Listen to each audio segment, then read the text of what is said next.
You must stay at home. If you don't follow the rules, the police will have the powers to enforce them. The Prime Minister has announced the most drastic limits to our lives that the UK has ever seen in living memory. Stay at home and stay at least 2 meters away from people. We have got to put in place the public health surveillance, the isolation, the quarantine, the case finding, the detection. We have got to be able to show that we can go after the virus. What's your estimate for us being able to give someone we just met a hug?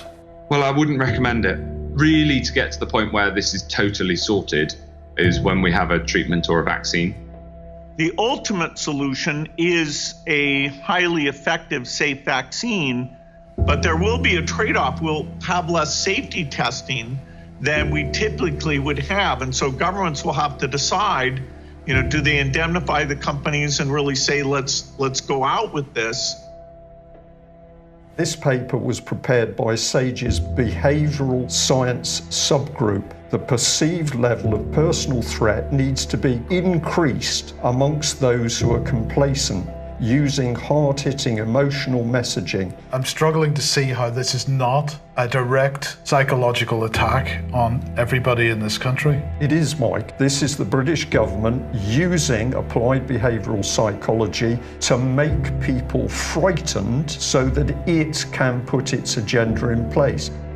For many years, totalitarian and authoritarian states have used the power of fear to engineer compliance in populations. You won't be able to travel on air travel unless there are mandatory vaccines. So what we see everywhere is yet again, the problem is being created. Now they're offering the solution, but what they're doing in the interim is they wish to take away all of our civil liberties as human beings.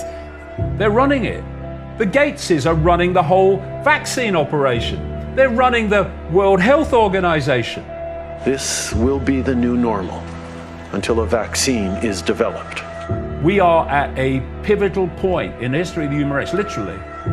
Because there will be no human race as we know it if we don't get our arses in gear now, worldwide. To snitch or not to snitch, we're setting neighbours against one another in order to control people is deeply sinister. Most of the transmission that's actually happening in many countries now is happening in the household, at family level.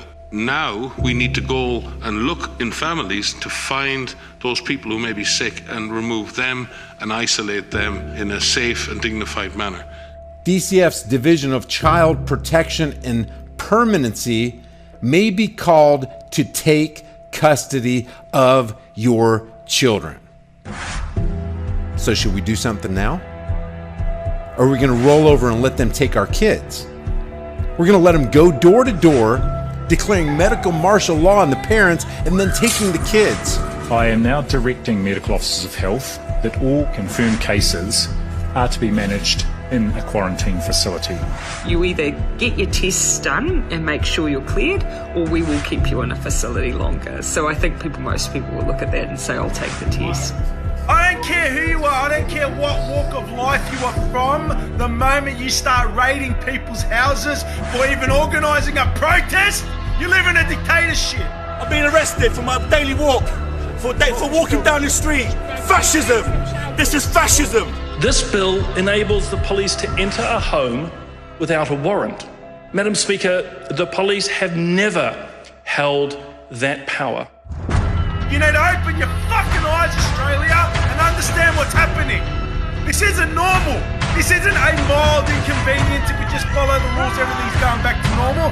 This is fucked up beyond belief how crazy this is.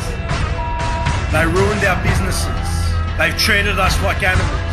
They're kicking in doors without warrants and taking people away. They're lying on their certificates. They're using palliative care numbers for people that are dying of COVID. The most unethical, immoral thing I've ever heard of in my life. They sat back and allowed evil to run completely rampant over everybody. And we thought that somehow it wasn't gonna affect us. But now, man, we're staring into the headlights of something that's gonna run our ass over. What the fuck is going on in Australia? That is called treason, people. Treason. Look the word up. This is the time, friends. This is the time.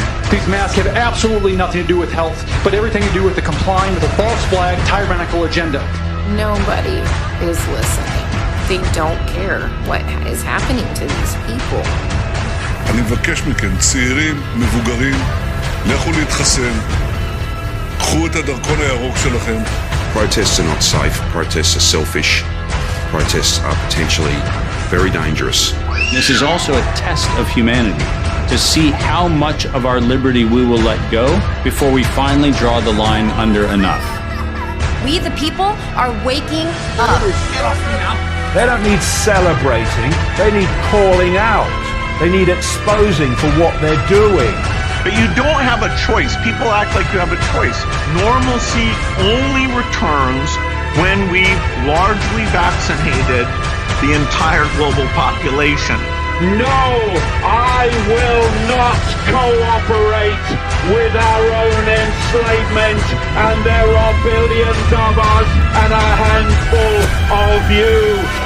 Our freedom is worth fighting for. Our freedom is worth dying for. Our children will have a future. Our freedom will be upheld. We are the people. We are the power. We are the 99%.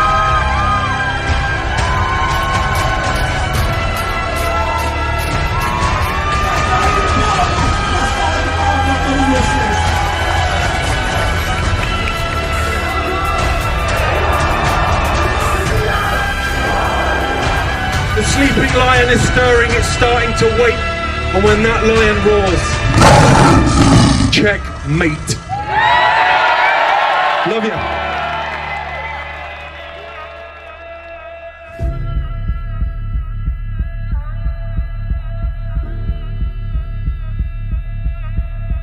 This could be the turning point when humanity got off its frickin' knees.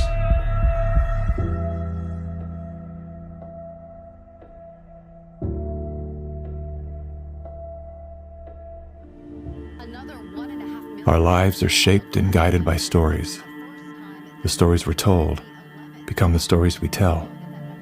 The more we hear them, the more we believe them. When used as a tool, they help us to better understand who we are, where we came from, and where we're going. When used as a weapon, they can be deadly. One of the most dangerous stories we've been told is the one that goes something like this.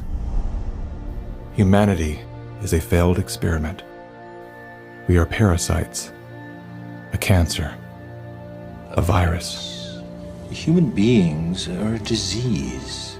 It is a myth that permeates our movies, our music, our media, and our minds. As they say, repeat a lie often enough, it becomes truth.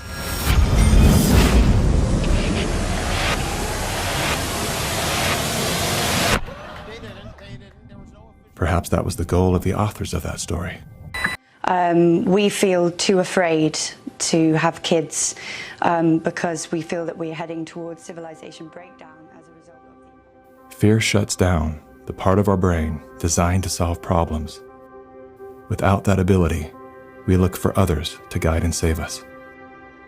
In doing so, we lose touch with our most primal nature. We forget that we are an extension of the most brilliant and resilient ecosystem in the universe. We stop eating food grown from the earth and begin consuming products processed from machines. We trade medicines that heal for drugs that harm. We abandon love and liberty for debt and dependency.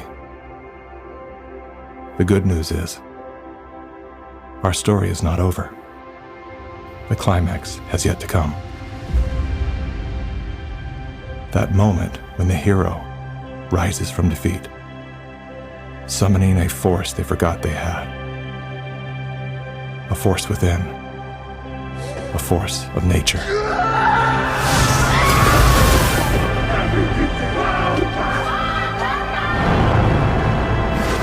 You people are the real thing.